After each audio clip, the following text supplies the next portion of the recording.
Yo, what up, everybody? It's Peace High, and I got a super spicy deck profile for you guys. I did an ARG, and guess what? I top 8'd. I got 2 tickets to Philadelphia, and I got this sick playmat. Check out the playmat. We got Dark Magician Girl. Check this out. We got the Dark Magician Girl playing volleyball with Dark Magician, the Karibo. We got some mermaid garbage. We got a Bubble Man, and we got a Dolphin. Top 8, baby. Top 8. So let's just get into the deck profile. This deck is kind of like the other deck. I know you guys loved that profile. That's how this channel is just blowing up. But this deck, it's a little bit more consistent. I had my boys help me out, so shout-outs to them. I'll tell you their names at the end of this. But basically, this is Dinosaur, Synchro, kinda. Link, kinda. There's some nightmares in there. But let's just get in the deck profile, and you guys can decide what it is. So first, we're gonna start off with our 3 Oviraptor.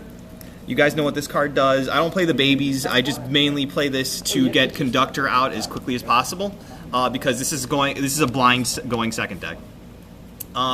That's not enough Oviraptors, so I play 3 Armageddonite. This also gets something else in the graveyard that's dark. That's a spicy tech of mine that I'll get to later on. But if I need to get Coatless Engrave, this is almost as good as Soul Eating Oviraptor, so I want to see this as much as possible. Next, I've got my main target for Armageddonite and Oviraptor. Only 2. The guys recommended only 2. I didn't really miss 3 in the tournament, but I mean, I might bump it up to 3. Who knows? Next, triple Conductor. Of course, it can brick, but you need to be able to grind against your opponent because a lot of the meta decks do grind, and it's not feasible for you to have only 1 or 2 Conductors in deck because a lot of decks that you're going to face are going to go through those Conductors. So you have to. It's risk versus reward, and you have to play 3, I think.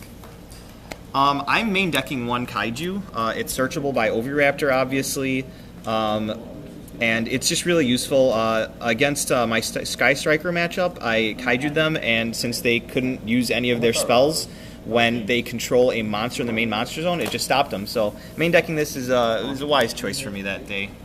Next, I play 1 Giant Rex. I hard draw double Evolution Pill a lot, so I'm usually using Oviraptor or Fossil Dig to grab this so that I can make a rank 4 in addition to a Conductor, which is really nice because that's just backup negation. And then one of the most broken cards in the deck, Miscellaneousaurus. This protects your dinosaurs during your main phase, and it's just insane. You can search it with Oviraptor or Fossil Dig, and people just don't know what to do against this card. Unfortunately, it doesn't protect you in the battle phase, but that's a totally different story. All right, for the rest of the hand traps, this is MVP. Gamma is insane. Against my round 1 opponent, it was he was playing dinosaurs as well. He ashed one of my spells, I think double Evolution Pill, and I gammed him right there, and it was over. I attacked for a game right there. Very insane. The 1 driver for the Gamma. And then, you know we're budget over here, so we got the triple effect Veiler. If I had money for ashes, it would probably be ash. Or maybe I'd throw the ash in addition to all these hand traps, because having as many hand traps against your opponent going blind second is the best. So I'm only playing 7 technically because Miscellaneousaurus, but I would love to play more. Only 2 Destrudo. This was also a recommendation from my boys. I found myself siding out one of the Destrudos every game 2 and 3. Because you don't want to half your life points later on in time. But Black Rose Dragon is so insane that I think it's worth it. If you have Armageddonite in your deck, I think that this is a really viable option because Black Rose, at worst case scenario, it baits one of your opponent's negates. Best case scenario, it blows up the board. Next, let's get into the spells. 3 ways to search Oviraptor. So far we've got 3 Armageddonite, 3 Fossil Dig, 3 Oviraptors. That's 9 Oviraptors. But this can also search Rex or Miscellaneousaurus if you need it. Next, triple double Evolution Pill. Yes, this is my deck. All right, triple double Evolution Pill. This card is the reason to play the deck, basically. This is why the dinosaurs are just having this huge resurgence because they're so splashable because of this card. Any deck that can send Coatless from hand or deck to grave can search this and instantly get you a Conductor. Or a Coatless, because sometimes if you're playing a trap-heavy deck, you want to bring out Coatless. But yeah, this card's insane. I would never play it less than 3. in a like a more pure build like this. Next is Triple Allure. You're playing a lot of dark targets, and this is a bait for Ash, which is amazing because Gamma is insane. Here's another Ash baiter. It sucks when you banish the driver. That's why I only play 2, because I want to see this sometimes, but not all the time. I really don't want to draw a Desires off of Desires, because I used to play 60 with triple Desires back when I was playing like a Lightsworn mesh build, and I've drawn 2 Desires off of Potted Desires twice in my life. That's way too many times for comfort. So now I make it impossible to draw 2 Desires off of Desires. All right, here's another recommendation from the boys. I was playing this at 3 when I was playing the 60 card version, but they were like, that's too much. And I was like, okay, well, I guess it's a hard once per turn anyway, so I cut it down to 1. It's just another way to get Destrudo to the graveyard. Oh, I never did look at next are the power 1-ups. I got a Raigeki since I am blind second. Dark Hole as well, which is clutch to draw for turn if you're going up against your opponent as well. Rhoda to search the Armageddon Knight, so that's 10 ways to get to Conductor. A Monster Reborn for extension, and a Foolish Burial to send either Destrudo or Coatless, or even Giant Rex if I have Pill in hand and I need to make a rank 4. But surprisingly, no Soul Charge. They told me to cut it, and I didn't miss it at all. When you're playing a going second deck that tries to OTK, Soul Charge will just slow you down. I don't really have anything that I can build to slow my opponent down with what I can put in grave as quickly as I can. So I agree with my buddies in telling me not to play Soul Charge, and I didn't miss it. But that's the only difference from like a lot of other decks. But I'm just going to go straight into the extra deck. First, we got Decode Talker. It's just a generic Link 3. I really miss a Soul Day, but Destiny Hero Malicious is just too bricky, and it wasn't worth it to play all those equipped spell cards. But once a Summon Sorceress is legal, I'll give you guys another deck profile with my crazy combo deck with Blazar. It's new and improved. I summoned this once in tournament to pop a back row, but it was all in vain because it was Sky Strikers, and I ended up losing that really badly. Next is Nightmare Cerebus, another generic Link 2. I mean, this kind of is good for getting rid of just any monster, basically. I think it's only special summon monsters, but still, it's really nice. And I didn't have a Tornado Dragon before the tournament, so that's why I was playing Phoenix. But, like, it's really nice to have a toolbox of Link monsters, and that's really nice what the Nightmares did. And if you're playing these, then you gotta play Underclock Taker, because you can summon Underclock Taker, then summon one of these, and summon this. That's if you get that's if you get 6 monsters. But that'll basically protect them from destruction by battle and destruction by card effects, and that's pretty good. Next, that was all the links I played.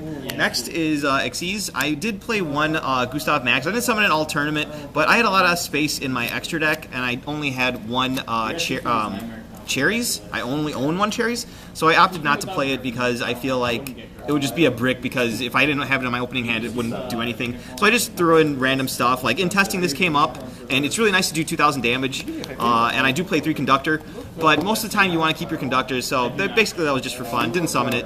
Lagia, it's a Solemn Judgment. If I had Dolka, I would play Dolka and summon Dolka a lot more often, but Lagia is almost just as good. I can easily get Rex and Oviraptor on the field with this deck, surprisingly, but yeah, it's nice to just have a free walking Solemn Judgment. Next, Baguska. This card's insane. I mean, like, people that sleep on Baguska are just silly because, I mean, sure, it might not be good against meta, but this kills everything that's rogue, and so does Conductor, so, I mean, that's just a given. Next, Castel. I just love my rank 4s, the general rank 4s. Like, if you're playing against 60 cards, 60 card decks use a lot of graveyard, so instead of blinding second, you will opt to go first. And I did get this from 037 Wolf. You make Dweller, and then you try to put Conductor on board, and usually 60 card decks can't do shit against Abyss Dweller and Conductor. Next, I've got my Synchros. You'll notice that I have Trish and Crystal Wing. The only way I can summon this is if I normal summon or Monster Reborn Effect Veiler. So these are almost never coming out, and they didn't come out, but I mean, like I said, I just had extra space. 1 Omega, I should have probably played 2, because I did resolve Gamma at least 4 times during the tournament. but I only played one because I only needed one. But I mean, I should have played two just to be safe. Next is the level 7s. I run 3. This, courtesy of 037 Wolf, Samurai Destroyer, it can stop your opponent from activating effects during the battle phase. So if you don't have your conductor on board, you could use this to get rid of like burning abyss monsters or whatever. Black Rose Dragon to bait out negates or destroy their entire field. And then if you are forced to go first, 9 times out of 10, I'm going to summon F.A. Dawn Dragster to at least slow you down a little bit, because like any negates against Rogue are just broken. And then that's the extra deck. And then side deck, this is where it got spicy and interesting. Denko Sekka. This against Sky Strikers is amazing. Unfortunately, I didn't draw it in my only Sky Striker matchup, but he did end up setting 4, so that would have been really clutch, but unfortunately, I didn't get to draw it. Skullmeister, this is spicy as hell. This stops so many things. If you're going against any deck that like uses the graveyard for effects a lot, this is really good to just negate it, and people really do not expect this at all. One time I drew 2 of these, and my opponent was trying to use Destiny Hero Malicious. He banished the first one, I used Skullmeister, and then he got another one in graveyard, and I used the second one, and he had to end on basically nothing. But that's no reason to play a card. Anyway, back to the hand traps. You can see I really like hand traps. This is another one of my spicier ones. I really don't like floodgates, so if I'm starting off and I know I'm playing against like Altergeist or Paleo, or any deck that can any deck that can play you know, floodgates, like even True Draco, like anti-spell in the standby phase, this is really good, because not only do you destroy their and negate their trap, but then you get an Omega for free, and then you get your driver out of your deck. So if you also have Gamma, guess what, you get to Gamma them later again too. So that's just insane. I love this card. I didn't resolve it at all, so that kind of says something. Alright, so if you go up against like a Mech Knight deck, you are going to need to avoid their hand traps, because they are going to force you to go first once you cream them the first game. So that's when you put in Called by the Grave. Also, heavy graveyard decks that really depend on their graveyard, you can just banish their monsters with this and negate their effects until the next turn. And then finally, Twin Twister for those back row heavy decks. I mean, like, if you're facing Paleo or Altergeist or something like that that has a lot of back row, you're going to want to throw these in, even True Draco, just so you can get rid of their back row before you start your plays. I don't think that it's correct to main these, and neither did my friends. I was maining 2 in my 60-card build, but at this point, it's just best to, you know, judge what meta is going to be there, and there weren't a lot of back row decks, so I got lucky by not maining this. But you know, in this format, I don't know if it's correct to main it. But that is the entire deck. I could probably do another video later to talk about the matchups and stuff. But that was yeah. I'll just make another video. But yeah, that's the deck. Expect more profiles to come. I got the sick mat now, and I don't really want these, so just comment on the video if you're interested in this or whatever. I'm not gonna fly to Philadelphia to play a children's card game, but they look pretty cool, right? Yeah, I should frame these or something. All right, guys, that's the deck profile. You know, comment, like, subscribe, all that jazz. And oh wait, shout outs! I gotta tell you guys who helped me with my deck. From locals, Brian Baldwin helped me with my deck. Banas helped me with my deck, and Tony helped me with my deck, and that's how I was able to beat all those scrubs. Like the person recording this video right now, Tony. Hey!